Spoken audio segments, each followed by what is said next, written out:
গেলে আমরা যাইতে চাই না, আমাদেরকে নেওয়া হয়েছে। আমাদের কোনো প্লেয়ার কিন্তু কারোর সাথে যোগাযোগ করে যায়নি, তারাই ডেকেছে, তারা এজেন্সির মাধ্যমে ডেকে তারাই বিট করেছে, তারা অকশনে তুলে কিনেছে। এটা নিয়ে আমরা প্রেস বক্স থেকে শুরু করে টোটাল মানুষজন হ্যাপি ছিল যে মুস্তাফিজ খেলছে। এবং তারপরে যেই এক্সকিউজে তাকে বহিষ্কার করা হলো বা তাকে বাদ দেওয়া হলো, সেটা অত্যন্ত আপত্তিজনক। এটা একটা জাতির উপরে চলে আসছে। আপনার যদি এক্সকিউজ থাকে যে মুস্তাফিজ মুসলিম, তাহলে এখানে আমার কথা হচ্ছে আফগানিস্তানের প্লেয়ারও মুসলিম, তারা খেলছে। আপনার যদি এক্সকিউজ থাকে যে হ্যাঁ বাংলাদেশ এই হিন্দু মুসলিম ইস্যু থাকে, তাহলে আমাদের ক্যাপ্টেন লিটন দাস, তাই না? একটা পুরো ন্যাশনাল 20 কোটি মানুষের লিডার হচ্ছে লিটন দাস। তাহলে তাদের চিন্তা ভাবনার লেভেলটা ডিফারেন্ট, পলিটিক্যাল।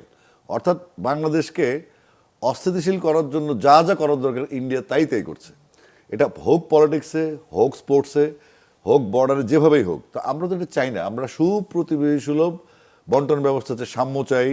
এবং এই মুস্তাফিজের ইস্যুটাতে আমাদের মানুষের যে প্রেস্টিজ, আমাদের যেটা জাতি হিসেবে যে আমাদের গর্বের জায়গাটা, সেখানে হাত পড়েছে। বাংলাদেশ ক্রিকেট বোর্ড এই সিদ্ধান্ত নিয়েছে যে আমরা মুস্তাফিজের সঙ্গে থাকা পাশাপাশি বাংলাদেশের যে সম্মান, হৃত সম্মান পুনরুদ্ধার করার জন্য আমরা ভারত খেলতে যাচ্ছি না। কারণ এটা ইন্টেনশনালি বাংলাদেশ ক্রিকেটকে, বাংলাদেশ ক্রিকেট বোর্ডকে, বাংলাদেশের মানুষকে অপমান করা হয়েছে। আমরা ব্যাপারটা এভাবেই নিয়েছি।